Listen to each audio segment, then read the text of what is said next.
I lived in a house in a quiet suburb in the state of Georgia. One of those streets where everyone nods at each other, even if they don't really like the neighbor. From the outside, it looked like the perfect life a lot of people imagine when they think of an American family. Inside it had been cracking for a long time. I worked in a logistics office about 40 minutes from home. I left around 6:30 in the morning and got back close to 6 in the evening. It wasn't a glamorous job, but it paid the bills. Or at least, it tried to. My wife stayed home most of the time because our baby had been born just a few months earlier. Our daughter cried a lot, slept very little, and I had already been living in that kind of exhaustion that isn't just physical, it's mental. When I got home, the house was almost always either too silent or too loud. There was no middle ground. Either the baby was sleeping and every step I took became a source of tension, or she was crying loudly and nothing seemed to work. And in the middle of all that, my wife and I barely looked at each other. The first argument about money that I remember didn't start with yelling. It started with a spreadsheet open on the living room table. I had just gotten home exhausted from work. She turned the laptop toward me. "Look at this," she said. I looked. It was the monthly expenses. Rent, utilities, diapers, groceries, gas, and down at the bottom, as always, the monthly transfer to her parents. A high amount. Always high. I stayed quiet for a few seconds.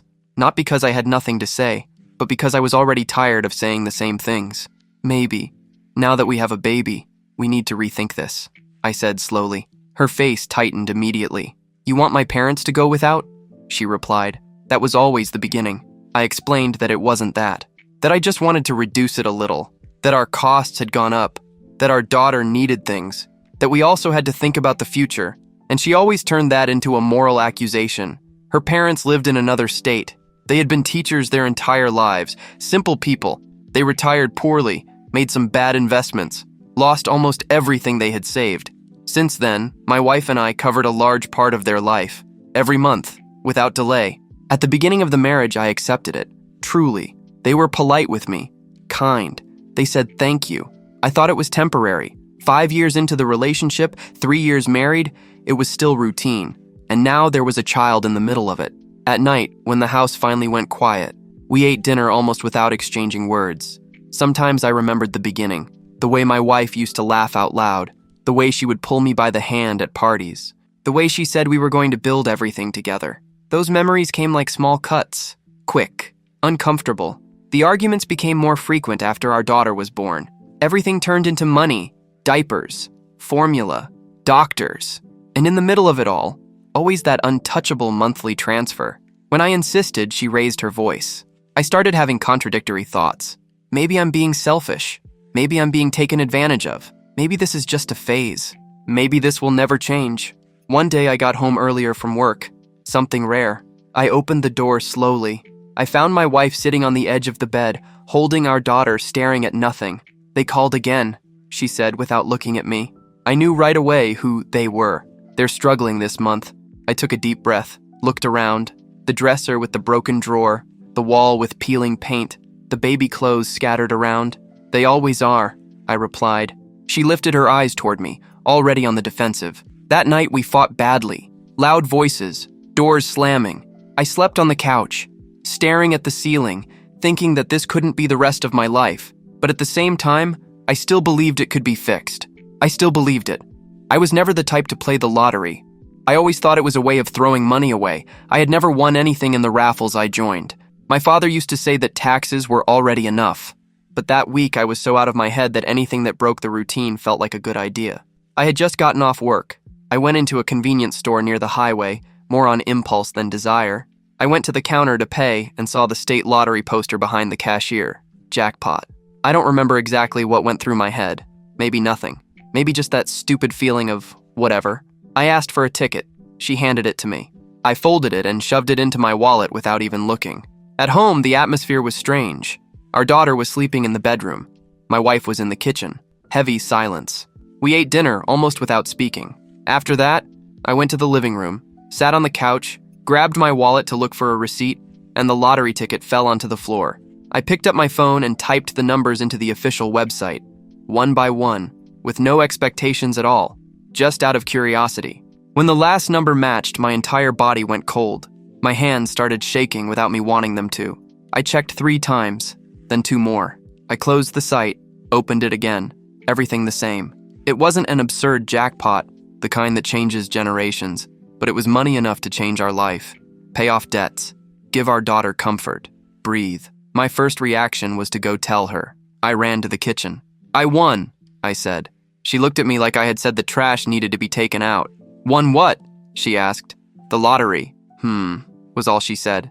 I stood there in the middle of the kitchen with a smile that slowly started to die. I had imagined a different reaction. A hug, tears, anything that felt real. She kept doing what she was doing as if nothing had happened. Over the next few days, she changed. It wasn't just the silence. It was a calculated distance. She spoke little, looked at me even less, came out of the bedroom more often with her phone in hand. On Friday, she told me she was going to visit her parents with our daughter. She said it like it was something normal, a weekend away. "When are you coming back?" I asked. "I don't know. Maybe Monday." She packed too fast, folded the baby's clothes quickly, avoided meeting my eyes. When she drove away, I stood at the door watching. A thought crossed me, short and direct. She's not coming back. I tried to ignore it. On the first day, I thought it was just paranoia. On the second, I texted. No answer. I called. It rang until it disconnected. On the third day, when I woke up and saw that there was still no news, I felt that weight that doesn't fool anyone. Update 1. The next day I went to her parents' house. I knocked, rang the bell, waited. I saw the curtain move. Nobody opened. I went back 2 days later. Same thing. A silent humiliation. 1 week later, the papers arrived. I was getting home from work when I saw the envelope stuck to the door. Thick paper. My full name handwritten. I opened it right there, heart racing. Formal divorce filing. She had left without saying anything. Taken our daughter. And now everything was being decided through a piece of paper. I spent the first night after reading those papers walking through the house like a ghost. I looked at the empty crib in my daughter's room more times than I want to admit. The next morning I called work and said I wouldn't be coming in. I picked up the envelope again, read everything calmly, line by line, cold terms, request for child support, division of assets, accusations written in a clean and polite way. She said I was emotionally absent, that I made her feel pressured, that the relationship was psychologically draining, that I created a hostile environment at home. That same afternoon, I sat in front of a law office with a dark glass facade and a discreet sign. I had researched for days, read reviews, compared histories. I chose the most expensive one I could afford, not out of trust, out of anger. I hadn't received the lottery money yet. The lawyer was a middle-aged man, firm posture. He read everything in silence, turned one page, then another, only raised his eyes when he finished. "She's asking for a very high percentage of your prize," he said. "She wants almost everything. This won't be simple. First hearing, mediation attempt, me on one side, her on the other." She wouldn't look at me. The mediator spoke in a neutral tone, like she was negotiating a plumbing repair. "Maybe we can find some middle ground." My ex-wife shook her head, firm and negative. She didn't want middle ground. She wanted most of the money, the house, both cars, the wedding jewelry, a support payment that, in practice, would go toward maintaining her life and her parents' life. Her lawyer spoke with trained confidence, said I earned more, that she had sacrificed her career, that I had a moral obligation to guarantee the lifestyle she expected. In one of the sessions, she said, looking directly at the mediator, "I felt alone for years. That cut through me. I wanted to speak, to yell, to say that I also felt alone, that I was supporting not just one family, but two, that I had begged for dialogue, that I had tried to fix things. But there, everything was controlled. Every word weighed against me, so I learned to stay quiet. When mediation failed, as expected, the case became official. Court. The first time I walked into that room, my legs shook when I saw the judge seated up high. She presented the formal accusations. She said I humiliated her, that I controlled her financially, that I pressured her because of her parents, that I was never emotionally present. I looked at her and tried to recognize the version of me she was describing. I couldn't find it. My lawyer dismantled each point calmly, brought proof of the monthly transfers, showed that there was no coercion, that everything had always been agreed upon, that there was no history of abuse, that the accusations only appeared after the prize I won. She remained firm, rigid posture. At home, I barely slept. Thoughts came in short waves. Maybe I'm becoming the villain of my own story. Maybe I'm just finally saying no. Maybe I'm being too harsh. Maybe I'm being too weak. I spoke to my daughter only during the brief exchange moments on weekends. She came in her mother's arms, I signed a paper, took the backpack. She left without saying a word beyond what was necessary. Our communication became a form. In the middle of all this, my parents started calling me more often. At first, the calls were for support. Then they became indirect questions, suggestions, careful phrases that tried to sound neutral but weren't. Maybe you could be a little more flexible. Think about the child's grandparents. I hung up feeling something strange mixed in my chest, anger with guilt. Each new hearing raised the tension a little more. Each new failed attempt at agreement made it clear that this would not end nicely. And I started to realize that this was no longer a fight for love, for a future for our daughter together. It had turned into a war for control and money. I started going to my parents' house almost every Sunday night. My father asked about work, avoided talking about the case. But over time, the inevitable subject began to appear. On the third or fourth visit, my mother was direct. "Don't you think you're going too far?" she asked in a calm tone. "Too far how?" "With her," she said, "and with her parents." My father cleared his throat. "They're getting older," he added. "She's also going through a lot." The anger came hot, but it didn't explode right away. "And me?" I asked. "Am I going through little?" "That's not it, son. We just think you could be more generous." Generous. I thought of all the monthly transfers, all the sleepless nights, all the times I stayed quiet to avoid yet another fight. I thought of the door closed in my face at my in-laws' house, of the empty crib. "I already was," I said, my voice harder than I intended. At home, after those dinners, I always felt worse. The following week, we had another hearing. Nothing was resolved. Just more accusations, more tension, more that feeling of being watched by people who didn't know me. The next Sunday, I went back to my parents' house. I was already tired of pretending those conversations didn't affect me. We ate almost in silence. It was my father who spoke. "Have you thought about giving in a little just to end this soon?" "Give in what?" I asked. "Maybe accept paying higher support, even helping your in-laws, avoid more wear and tear." "Do you know what she did to me?" I said. They looked at me attentively. "Do you know she left without saying a word? That she took my daughter and blocked me like I was nothing?" My mother tried to answer, but I continued. "Do you know I went to her parents' house more than once and they pretended not to be home while I knocked on the door like an idiot? Do you know all this started because I asked to reduce the money I was sending them because of our daughter?" My father lowered his head. "I didn't ask to cut everything. I asked to reduce. I asked to think about the child's future. That's all. And even so, she painted me as a monster in court. Even so, everyone thinks I'm the one who should be generous, understanding, the one who gives in."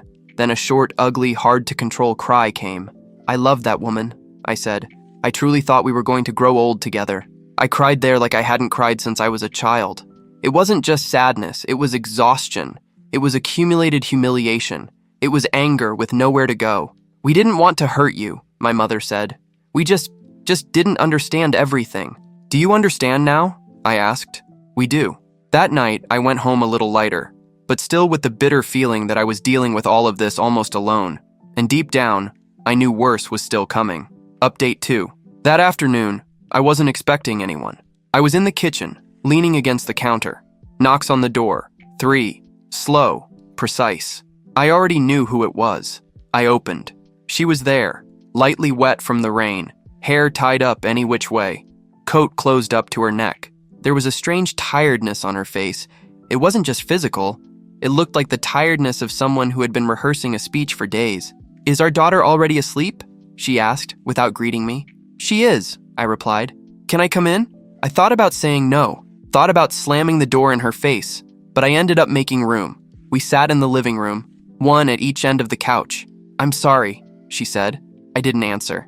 "I did everything wrong," she continued. I was angry, confused, hurt. "You blocked me," I said. "You disappeared with our daughter." "I know. I didn't think straight. I just left." "I didn't come here to fight," she said. "I came to try to fix things." "Fix what?" I asked.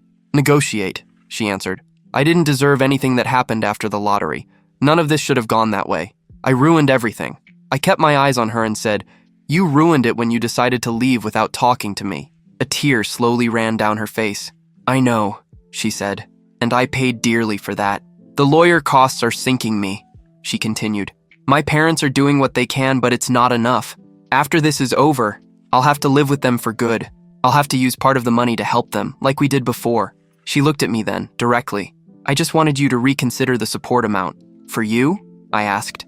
For all of us, she said. For my parents, and for our daughter. When she mentioned our daughter, I couldn't take it. Don't use our daughter for this. This is more about your parents than her, I said. She started to cry. I was wrong, she kept repeating. I was so wrong. I felt that old impulse to reach out, to hug her. My body almost moved by reflex, but I stayed seated. It was the kind of crying that seems to want to convince the entire world. You don't have to think about me, she said, but think about our daughter. You were always a good father. You always said you would do anything for her. And I will, I answered. I already do. It's for her future, she shot back. Or for the lifestyle you wanted to keep, I asked. You're being cruel. No, I replied. I'm being direct. You changed, she said. Maybe I just stopped giving in, I answered. The atmosphere grew heavy. She suddenly stood up, pacing from one side of the room to the other. You know how much I fought for this marriage? She asked. I know how much I fought, I replied. She stopped in front of me. Then why won't you make things easier now? Because none of this would be happening if you had talked to me that night, I said. Instead of leaving the next day thinking about money. She stared at me. You're punishing me. No, I said. I'm just not saving you. So that's it? She asked. That's it. She grabbed her purse, walked to the door without looking back. When she opened it, she still said, I regret coming here. And I regret opening the door, I replied. She left. The door closed. And I stayed alone in the living room, trying to convince myself that what I had done was right. After that conversation in my living room, there were no more attempts at agreement outside of court. The final hearings took place and everything in there was reduced to papers, numbers, arguments. At the last hearing, the judge spoke for long minutes. Firm voice. No hurry. The division of assets was presented without drama. The house stayed with me. The vehicles, too. The jewelry was recognized as family inheritance and would return to me. The support payment was set at a value far below what she had demanded. Custody of our daughter was formalized with weekend visits under strict terms. When the judge finished, there was silence. I didn't feel immediate relief, nor victory. She didn't react, didn't cry, didn't argue. Outside in the hallway, our lawyers shook hands as if that were just another contract concluded. 2 lives reduced to polite gestures. She walked past me without looking, and that was how it ended. The new routine began in a strange way. On the first weekends, I waited for her car to arrive. She got out without saying a word. I received our daughter in my arms. The backpack came with her, little clothes neatly folded. A quick kiss on the child's forehead. Then she left. No glance at me. No conversation beyond what was necessary. Sometimes on the way to work, I wondered if all of that had been a mistake. If at some point I should have given in. Right after came the memory of the door slammed in my face, of the blocked phone, of my daughter taken without a word, and that thought died quickly. The lottery money hadn't been officially released yet. Even so, it had already changed everything, not because of the amount, but because of what it revealed. 2 years passed without asking permission. I created a financial fund exclusively for my daughter. All the money that had come from the lottery was there, untouched, shielded, protected by contracts I didn't even like to read. The idea was simple and harsh at the same time. That money wasn't a prize. It was responsibility. I didn't intend to touch it for myself. It existed to guarantee education, housing, security, and only that. I quit my job and started working from home for myself. I no longer needed to count every cent on the tip of a pencil. The house, which once felt too big, now felt like the right size when she was with me. It was on an ordinary Tuesday night that I found out about my ex-wife's new marriage. Not through her, through mutual friends. A loose comment in a conversation, like someone talking about the weather. Did you hear she's getting married? They said. The sentence entered my ear too cleanly. No, I answered.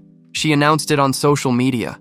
I pretended not to care at the time, changed the subject, laughed, continued the conversation as if it were irrelevant. Later, alone in the living room, I ended up looking. The photo was there, her next to a man I had never seen, a smile I knew well. That expression of someone who believes starting over fixes everything. They had been together for only a few months. That didn't make me jealous. It made me alert. That same week, I called her. First call in a long time that didn't involve delivery times or documents. I want to meet him, I said, straight. There was silence on the other end. Why? Because he's going to be in our daughter's life. The dinner was at a simple restaurant near downtown. Nothing fancy. I arrived a few minutes early. She arrived later, accompanied. He was polite. Shook my hand firmly. Direct gaze. Spoke little. I observed every detail, trying not to turn it into an interrogation. We talked about work, about traffic, about our daughter's school. He answered everything calmly, didn't try to show off, didn't try to challenge me. When I left that restaurant, I still didn't know if I liked him, but I knew he didn't seem like a threat. The idea of another man in my daughter's life crossed me in ways I still didn't know how to name.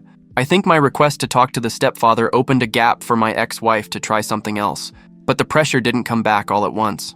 It came in small, spaced-out attempts, almost too polite to seem like what they really were.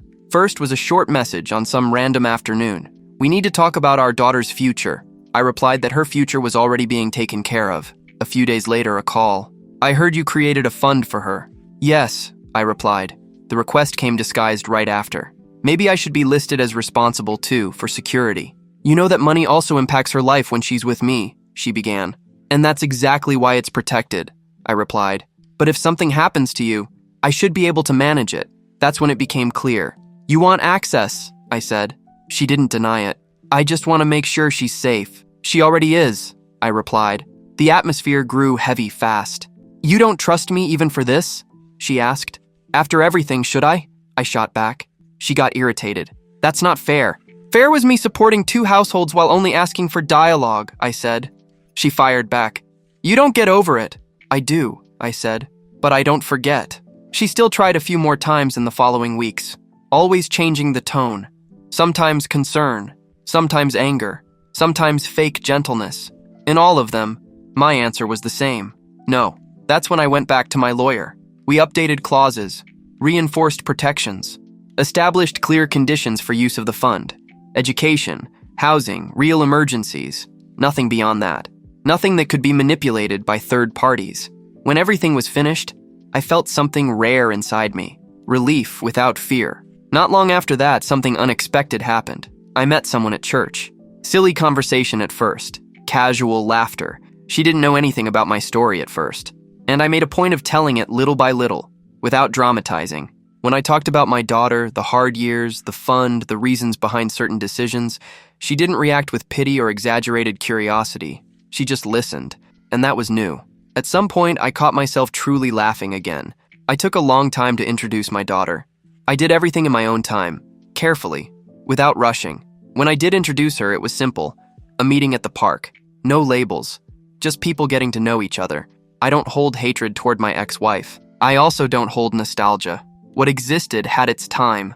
What remained turned into learning. Each of us went our own way, and that's okay. In the end, life didn't give me what I planned, but it gave me what I needed to learn. And that, I only understood after everything fell apart.